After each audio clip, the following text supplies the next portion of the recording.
जय श्री कृष्णा। नमस्कार दोस्तों, स्वागत है आप सभी का हमारे YouTube चैनल में। आज हम सुनाएंगे वैभव लक्ष्मी व्रत की कथा। एक बड़ा शहर था। इस शहर में लाखों लोग रहते थे। पहले के ज़माने के लोग साथ साथ रहते थे और एक दूसरे के काम आते थे, पर नए ज़माने के लोगों का स्वरूप ही अलग सा है। सब अपने अपने काम में व्यस्त रहते हैं। किसी को किसी की परवाह नहीं होती। घर के सदस्यों को भी एक दूसरे की परवाह नहीं होती है। भजन कीर्तन, भक्ति भाव, दया माया, परोपकार जैसे संस्कार कम हो गए हैं। शहर में बुराइयां बढ़ गई थी।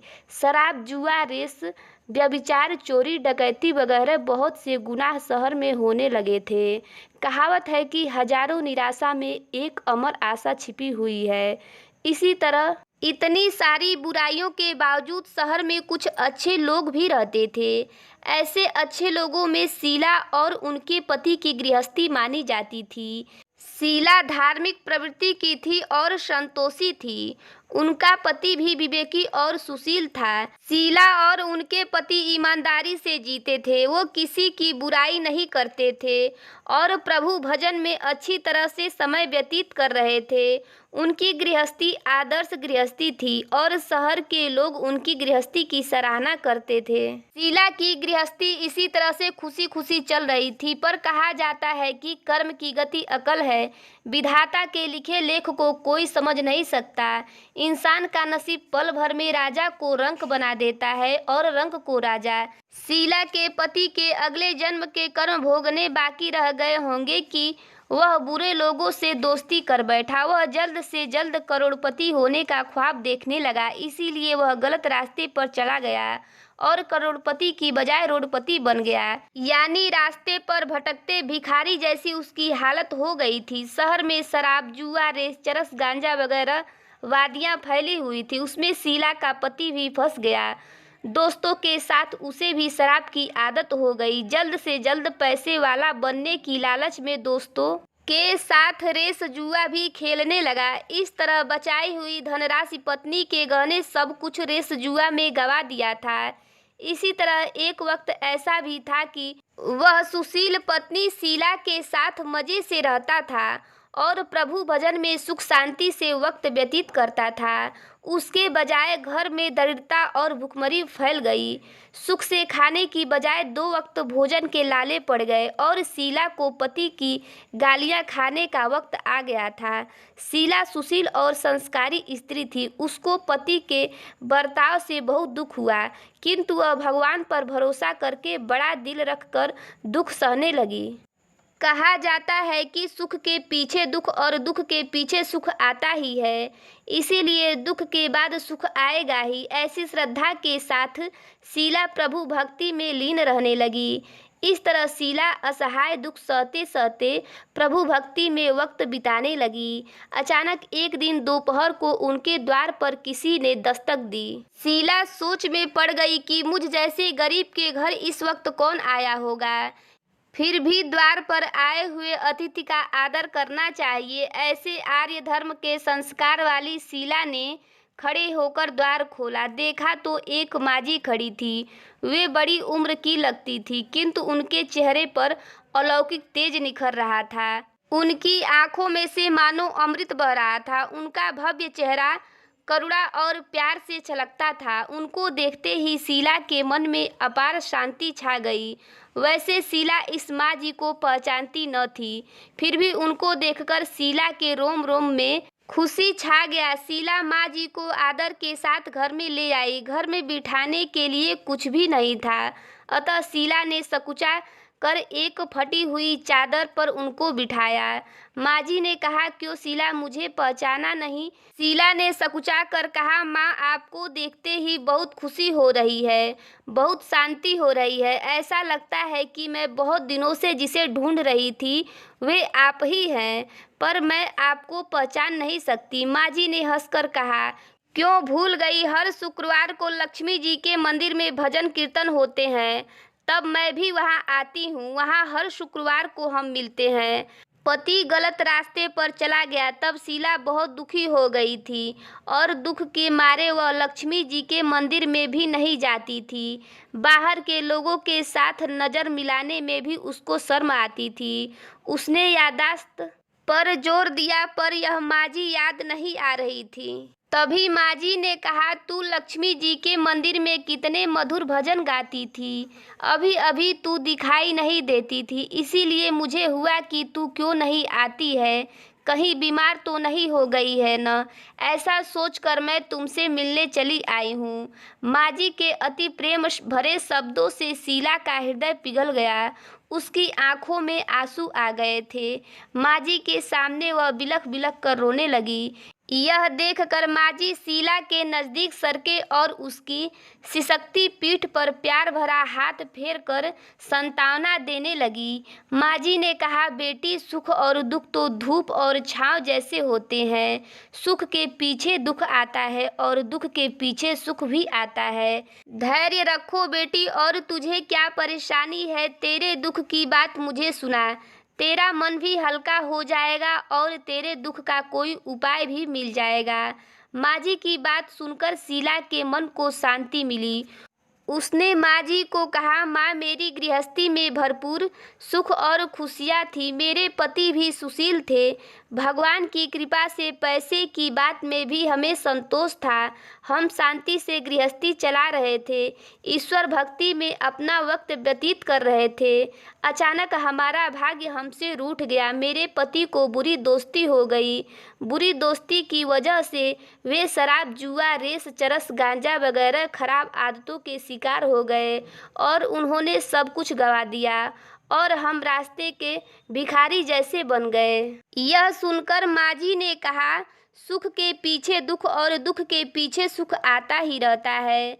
ऐसा भी कहा जाता है कि कर्म की गति न्यारी होती है। हर इंसान को अपने कर्म भुगतने ही पड़ते हैं, इसीलिए तू चिंता मत कर। अब तू कर्म भुगत चुकी है, अब तुम्हारे सुख के दिन अवश्य आएंगे। तू तो माँ लक्ष्मी जी की भक्त है। माँ लक्ष्मी जी तो प्रेम और करुणा के अवतार हैं। वे अपने भक्तों पर हमेशा ममता रखती हैं, इसीलिए तू धैर्य रख के माँ लक्ष्मी जी का व्रत कर, इससे सब कुछ ठीक हो जाएगा। माँ लक्ष्मी जी का व्रत करने की बात सुनकर शीला के चेहरे पर चमक आ गई। उसने पूछा, माँ लक्ष्मी जी का व्रत कैसे किया जाता है, वह मुझे समझाइए, मैं यह व्रत अवश्य करूँगी। माजी ने कहा, बेटी, माँ लक्ष्मी जी का व्रत बहुत सरल है। उसे वरद लक्ष्मी व्रत या वैभव लक्ष्मी व्रत कहा जाता है। यह व्रत यश प्राप्त करता है। ऐसा कहकर माजी वैभव लक्ष्मी व्रत की विधि कहने लगी। बेटी, वैभव लक्ष्मी व्रत में वैसे भी सीधा साधा व्रत है, किंतु कई लोग यह व्रत गलत तरीके से करते हैं, अतः उसका फल नहीं मिलता है। कई लोग कहते हैं कि सोने के गहने की हल्दी कुमकुम से पूजा करो, बस व्रत हो गया, पर ऐसा नहीं है। कोई भी व्रत शास्त्रीय विधि पूर्वक करना चाहिए, तभी उसका फल मिलता है। सिर्फ सोने के गहने की पूजा करने से फल मिल जाता हो तो सभी आज लखपति बन गए होते। सच्ची बात यह है कि सोने के गहनों का विधि से पूजन करना चाहिए। व्रत की उद्यापन विधि भी शास्त्रीय विधि मुताबिक करनी चाहिए, तभी यह वैभव लक्ष्मी व्रत फल देता है। यह व्रत शुक्रवार को करना चाहिए। सुबह में स्नान करने के बाद स्वच्छ कपड़े पहनो और सारा दिन मन में जय माँ लक्ष्मी का रटन करते रहो। किसी की चुगली नहीं करनी चाहिए। शाम को पूर्व दिशा की तरफ मुख कर सके इसी तरह आसन पर बैठ जाओ। सामने पाटा रखकर उसके ऊपर रुमाल रखो। रुमाल पर चावल का छोटा सा ढेर करो। उस ढेर पर पानी से भरा तांबे का कलश रखकर कलश पर एक कटोरी रखो। उस कटोरी में एक सोने का गहना रखो। सोने का नहीं हो तो चांदी का भी चलेगा। चांदी का न हो तो नगद रुपया भी चलेगा। बाद में घी का दीपक जलाकर धूप बत्ती सुलगा कर रखो। माँ लक्ष्मी जी के बहुत स्वरूप हैं और माँ लक्ष्मी जी को श्री यंत्र अति प्रिय है, अतः वैभव लक्ष्मी में पूजन विधि करते वक्त सर्वप्रथम श्री यंत्र और लक्ष्मी जी के विविध स्वरूपों का सच्चे दिल से दर्शन करो। पुस्तक के अगले पृष्ठों पर श्री यंत्र और माँ लक्ष्मी जी के विविध स्वरूपों की छवि दी गई होगी। इसके बाद लक्ष्मी सत्वन का पाठ करो। बाद में कटोरी में रखे हुए गहने या रुपयों को हल्दी, कुमकुम और चावल चढ़ाकर पूजा करो और लाल रंग का फूल चढ़ाओ। शाम को कोई मीठी चीज बनाकर उसका प्रसाद रखो। न हो सके तो शक्कर या गुड़ भी चल सकता है। फिर आरती करके 11 बार सच्चे हृदय से जय माँ लक्ष्मी बोलो। बाद में 11 या 21 शुक्रवार यह व्रत करने का दृढ़ संकल्प माँ के सामने करो और आपकी जो मनोकामना हो वह पूरी करने को माँ लक्ष्मी जी को विनती करो। फिर माँ का प्रसाद बांट दो और थोड़ा प्रसाद अपने लिए रखो। अगर आप में शक्ति हो तो सारा दिन उपवास रखो और सिर्फ प्रसाद ग्रहण करते समय खाना खा लो। अगर थोड़ी शक्ति भी न हो तो 2 बार भोजन कर सकते हो। बाद में कटोरी में रखा गहना या रुपया ले लो। कलश का पानी तुलसी के क्यारे में डाल दो और चावल पक्षियों को डाल दो। इसी तरह शास्त्रीय विधि अनुसार व्रत करने से उसका फल अवश्य मिलता है।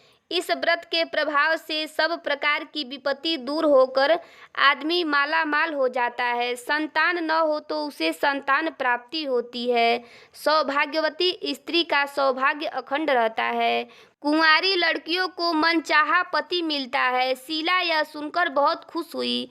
फिर पूछा, माँ आपने वैभव लक्ष्मी व्रत की जो शास्त्रीय विधि बताई है वैसे मैं अवश्य करूँगी, किंतु उसकी उद्यापन विधि किस तरह करनी चाहिए यह भी कृपया करके सुनाइए। माँ जी ने कहा, 11 या 21 जो मन्नत मांगी हो उतने शुक्रवार यह वैभव लक्ष्मी व्रत पूरी श्रद्धा और भावना से करना चाहिए। व्रत के आखिरी शुक्रवार को जो शास्त्रीय विधि अनुसार उद्यापन विधि करनी चाहिए वह मैं तुमको बताती हूँ। आखिरी शुक्रवार को खीर या नैवेद्य रखो। पूजन विधि हर शुक्रवार को करते हो वैसे ही करनी चाहिए। पूजन विधि के बाद श्रीफल फोड़ो और कम से कम 7 कुंवारी या सौभाग्यशाली स्त्रियों को कुमकुम का तिलक करके साहित्य संगम की वैभव लक्ष्मी व्रत की एक पुस्तक उपहार में देनी चाहिए और सबको खीर का प्रसाद देना चाहिए। फिर धन लक्ष्मी स्वरूप वैभव लक्ष्मी स्वरूप माँ लक्ष्मी जी की छवि को प्रणाम करें। माँ लक्ष्मी जी का यह स्वरूप वैभव देने वाला है।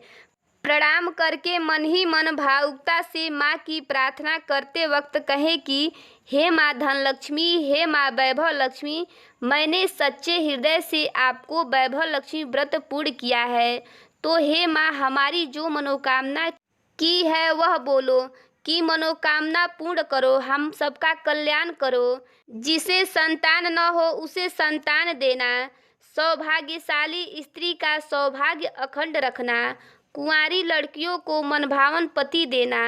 आपका यह चमत्कारी वैभव लक्ष्मी व्रत जो करे उनकी सब विपत्ति दूर करना, सबको सुखी रखना। हे माँ आपकी महिमा अपरंपार है। इस तरह माँ की प्रार्थना करके माँ लक्ष्मी जी का धन लक्ष्मी स्वरूप को भाव से वंदन करो।